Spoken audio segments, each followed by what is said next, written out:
পুরোদমে Iran, Israel এবং নিরীহ ফিলিস্তিনিদের মাঝে ভয়াবহ যুদ্ধ চলছে।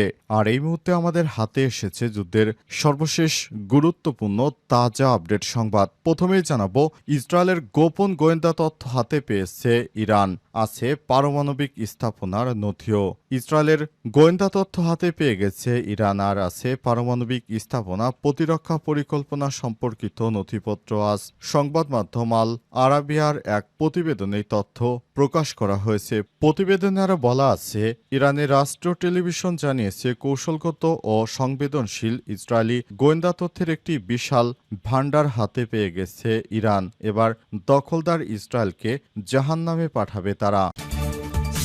এরপর জানাবো, গ্রেটাকে বহনকারী গাজামুখী জাহাজ এখন মিশরে। কি রয়েছে এতে? গ্রেটা থুনবার্গ সহ স্বনামধন্য ব্যক্তিদের বহনকারী গাজায় ত্রাণবাহী জাহাজটি মিশর উপকূলে পৌঁছেছে। এই সহায়তা মিশনের লক্ষ্য অবরুদ্ধ গাজা উপত্যকায় সহায়তা পৌঁছে দেয়া এবং ইসরায়েলের অবরোধ ভাঙা। এদিকে ট্রাম্পের সঙ্গে ব্রেকআপ, মাস্ককে আশ্রয় দিতে চায় রাশিয়া। অ্যাসোসিয়েট প্রেস বা এপি একটি প্রতিবেদনে জানিয়েছে, ট্রাম্পের সঙ্গে ইলন মাস্কের ব্রেকআপ। এই সংবাদের পর রাশিয়ার এমপি এবং পার্লামেন্টের নিম্নকক্ষ দুমার ইন্টারন্যাশনাল অ্যাফেয়ার্স বিষয়ক কমিটির চেয়ারম্যান দিমিত্রি নোভিকভ সম্প্রতি এক সাক্ষাৎকারে বলেছে, যুক্তরাষ্ট্রের প্রেসিডেন্ট ডোনাল্ড ট্রাম্পের সঙ্গে দ্বন্দ্বের কারণে শীর্ষধনী ব্যক্তি ইলন মাস্ক যদি কখনো যুক্তরাষ্ট্র ছেড়ে রাশিয়া এসে থাকতে চায়, তাহলে তাকে রাজনৈতিক আশ্রয় দিতে প্রস্তুত মস্কো। এবারে জানাবো, ভারতের বিরুদ্ধে প্রতিশোধ নেয় সৈন্যদের প্রশংসায় পাকিস্তান সেনাবাহিনী প্রধান। ভারতের বিরুদ্ধে প্রতিশোধ এবং দেশটিকে কঠোর বার্তা দেওয়ায় ফ্রন্টলাইনে সৈন্যদের প্রশংসা করেছে পাকিস্তান সেনাবাহিনী প্রধান ফিল্ড মার্শাল সৈয়দ আসিম মুনির। ফিল্ড মার্শাল মুনির সীমান্তে এলওসিতে অবস্থানকারী সৈন্যদের প্রশংসা করেছে ভারতের সঙ্গে যুদ্ধে নিরীহ প্রাণের প্রতিশোধ নেয়ার জন্য। এবং সর্বশেষ জানাবো, গাইবান্ধায় দুর্বৃত্তদের হামলায় আহত বিএনপি নেতার মৃত্যু। গাইবান্ধার সুন্দরগঞ্জে দুর্বৃত্তদের হামলায় গুরুতর আহত ইলিয়াস মিয়া 40 নামে বিএনপি নেতা চিকিৎসাধীন অবস্থায় মারা গেছেন। আজ মেডিকেল কলেজ হাসপাতালে চিকিৎসাধীন অবস্থায় তার মৃত্যু হয়েছে। নিহত ইলিয়াস মিয়া ইউনিয়ন বিএনপির যুগ্ম আহ্বায়ক এবং রামভদ্র থানাবাড়ি এলাকার মৃত আব্দুল ব্যাপারীর ছেলে। প্রিয় দর্শক, এতক্ষণ শুনছিলেন সংবাদ শিরোনাম, এবারে বিস্তারিত। তবে তার আগে বন্ধুরা, অনুরোধ থাকবে এই সংবাদটিতে একটি লাইক দিন।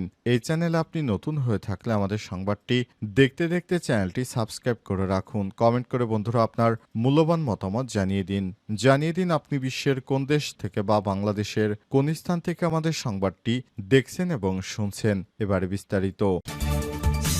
ট্রাম্পের সঙ্গে ব্রেকআপ, মাস্ককে আশ্রয় দিতে চায় রাশিয়া।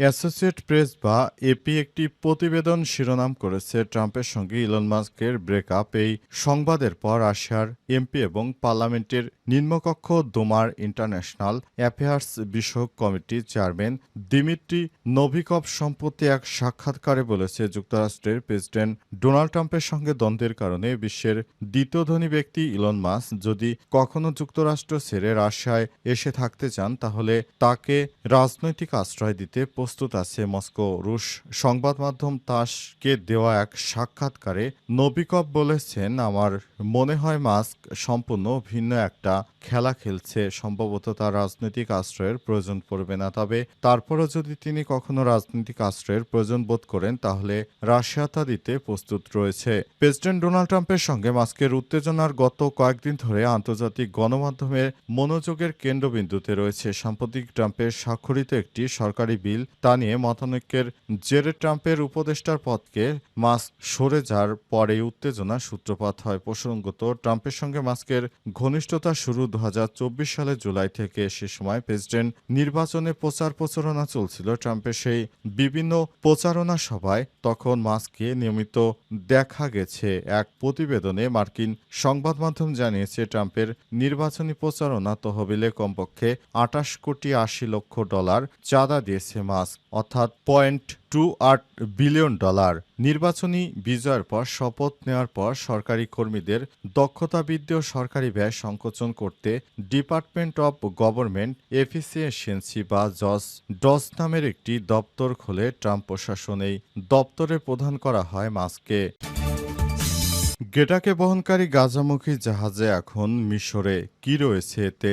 গেটাথুন বাক্স স্বনামধন্য ব্যক্তিদের বহনকারী ত্রাণবাহী জাহাজটি মিশর উপকূলে পৌঁছেছে। এই সহায়তা মিশনে লক্ষ্য অবরুদ্ধ গাজা উপত্যকায় সহায়তা পৌঁছে দেয় এবং ইসরায়েলের অবরোধ ভাঙা। সেই বহরে থাকা সুইডিশ জলবায়ু আন্দোলন কর্মী গেটাথুন বাক্স 12 জন অধিকার কর্মী মিশরের উপকূলে পৌঁছেছে বলে জানিয়েছে আয়োজকেরা। জাহাজটির নাম ম্যাডলিন, যা ফ্রিডম ফ্লোটিলা কোয়ালিশন এফএফসি এর অংশ এবং গত সপ্তাহে ইতালির সিসিলি উপদ্বীপ থেকে যাত্রা শুরু করে। এর মধ্যে রয়েছে খাদ্য, ওষুধ এবং অন্যান্য সামগ্রী, যার মাধ্যমে গাজার উপর ইসরায়েলের অবরোধ ভাঙার চেষ্টা করা হবে। জার্মান মানবাধিকার কর্মী ইয়াসেমিন আচার সংবাদ সংস্থা এএফপিকে বলেছেন, আমরা এখন মিশরের উপকূলীয় জলসীমায় আছি, আমরা সবাই সুস্থ আছি। খবর টাইমস অফ ইসরায়েলের। লন্ডন থেকে প্রকাশিত এক বিবৃতিতে International Committee for Briefing the Siege of Gaza, যা এই ফ্লোটিয়া জোটের সদস্য, জানায় যে জাহাজটি এখন মিশরের পানি সীমার মধ্যে ঢুকে পড়েছে। তারা আন্তর্জাতিক মানবাধিকার সংস্থাগুলোর সঙ্গে যোগাযোগ রাখছে এবং হুঁশিয়ারি দিয়েছে, যদি জাহাজটি বাধাপ্রাপ্ত হয় তাহলে তা আন্তর্জাতিক মানবিক আইনে সরাসরি লঙ্ঘন হবে। তবে ইসরায়েলি নৌবাহিনী জাহাজটি ইসরায়েলি জলসীমায় ঢুকলে সেটিকে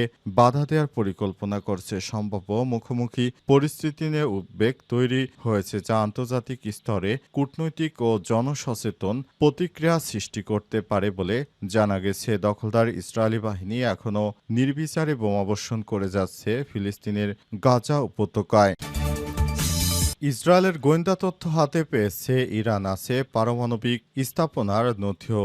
ইসরায়েলের গোয়েন্দা তথ্য হাতে পেয়ে গেছে ইরান পারমাণবিক স্থাপনা প্রতিরক্ষা পরিকল্পনা সম্পর্কিত নথিপত্র। সেখানে রয়েছে আল আরাবিয়ার এক প্রতিবেদনে এই তথ্য প্রকাশ করা হয়েছে। প্রতিবেদনে আরও বলা হয়েছে, একটি বিশাল অস্ত্রের ভাণ্ডার হাতে পেয়েছে ইরান। কোথায় কোথায় পারমাণবিক স্থাপনার অস্ত্র রাখা আছে বা কিভাবে দখলদার ইসরায়েলি বাহিনী ইরানের বিরুদ্ধে বিভিন্ন কার্যক্রম পরিচালনা করছে সেসব গোয়েন্দা তথ্য হাতে পেয়ে গেছে তারা। এতে নেতানিয়াহুর এবার চরম বিপদে পড়তে চলেছে। নেতানিয়াহু এখন নিকৃষ্ট প্রধানমন্ত্রী, তিনি ইহুদিবাদী ইসরায়েলের প্রধানমন্ত্রী, যে সারা বিশ্ব থেকে এখন ঘৃণিত পাত্র। নেতানিয়াহুকে শায়েস্তা করতে এবার ইরানের সেনাবাহিনী কঠোর তোড়জোড় শুরু করেছে। নেতানিয়াহুকে শায়েস্তা করতেই ইরানের সেনারা এখন ঘোষণা দিয়ে মাঠে নেমেছে, তারা দখলদার ইসরায়েলি বাহিনীকে শায়েস্তা করবে। এ কারণে ইরান পারমাণবিক সক্ষমতা অর্জনের যে ঘোষণা দিয়েছে, পৃথিবীর কোনো শক্তি তাদের সেই পারমাণবিক স্থাপনা থেকে পেছনে ফেরোতে পারবে না। ইরান সরাসরি জানিয়েছে, যুক্তরাষ্ট্রের কোনো তোয়াক্কা করি না, আমরা আমাদের মতো করে আমাদের পারমাণবিক স্থাপনা কার্যক্রম পরিচালিত করব। দখলদার ইসরায়েলি বাহিনীকে কোনোভাবেই আর ছাড় দেওয়া হবে না। এতদিন দখলদার ইসরায়েলি বাহিনীকে আশকারা দিয়ে দিয়ে যুক্তরাষ্ট্র মাথায় তুলে নিয়েছে, সেখান থেকে তাদেরকে একটি আছাড় মেরে নেতানিয়াহুকে ধ্বংস করতে চায় ইরান। তারই ধারাবাহিকতায় সেভাবে সামনের দিকে এগিয়ে চলেছে মুসলিমদের অন্যতম পরাশক্তি রাষ্ট্র ইরান। ইরানের রাষ্ট্র টেলিভিশন সূত্র থেকে জানানো হয়েছে সব তথ্য। তারা জানিয়েছে, আমরা দখলদার ইসরায়েলকে শায়েস্তা করার জন্য বিভিন্ন পরিকল্পনা হাতে নিয়েছি, এবার ইসরায়েলি বাহিনীকে তারা শায়েস্তাই করবে, এমনটাই জানিয়েছে আজ। গাইবান্ধায় দুর্বৃত্তদের হামলায় আহত বিএনপি নেতার মৃত্যু। গাইবান্ধার সুন্দরগঞ্জে দুর্বৃত্তদের হামলায় গুরুতর আহত হয়ে ইলিয়াস মিয়া 40 নামে এক বিএনপি নেতা চিকিৎসাধীন অবস্থায় মারা গেছে। আজ রংপুর মেডিকেল কলেজ হাসপাতালে চিকিৎসাধীন অবস্থায় তিনি মারা যান। নিহত ইলিয়াস মিয়া সর্বনন্দা ইউনিয়ন বিএনপির যুগ্ম আহ্বায়ক এবং থানাবাড়ি এলাকার মৃত আব্দুল ব্যাপারীর ছেলে। সুন্দরগঞ্জ থানার ভারপ্রাপ্ত কর্মকর্তা আব্দুল হাকিম আজাদ জানান, এই ঘটনায় এখন পর্যন্ত কোনো মামলা দায়ের করা হয়নি, তবে ঘটনাস্থলে অতিরিক্ত পুলিশ ও সেনাবাহিনী মোতায়েন করা হয়েছে। সারা দেশ জুড়ে শেখ হাসিনা পালিয়ে যাওয়ার পর বিএনপির দুর্বৃত্তায়ন অনেক অংশেই বেড়ে গেছে। এরই ধারাবাহিকতায় তারা দলে দলে বিভিন্ন স্থানে আধিপত্য বিস্তারকে কেন্দ্র করে দুই গ্রুপের মধ্যে ব্যাপক সংঘর্ষ হচ্ছে।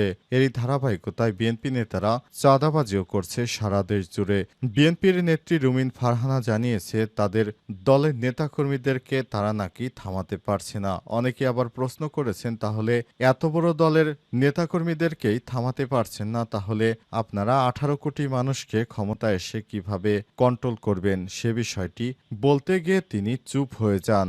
এরই ধারাবাহিকতায় বিএনপির বিভিন্ন স্থানে সংঘর্ষ, হত্যা, মারামারি, বিভিন্ন অপকর্ম, ধর্ষণ, গুম, খুন ইত্যাদি হচ্ছে। বিএনপি নেতাকর্মীরাও দেশের বিভিন্ন স্থানে সংঘর্ষে জড়িয়ে পড়ছে। তারা নিজেদের নেতাকর্মীদের হাতেই তারা মার খাচ্ছে। এখন সময় এসেছে বিএনপির নেতারাই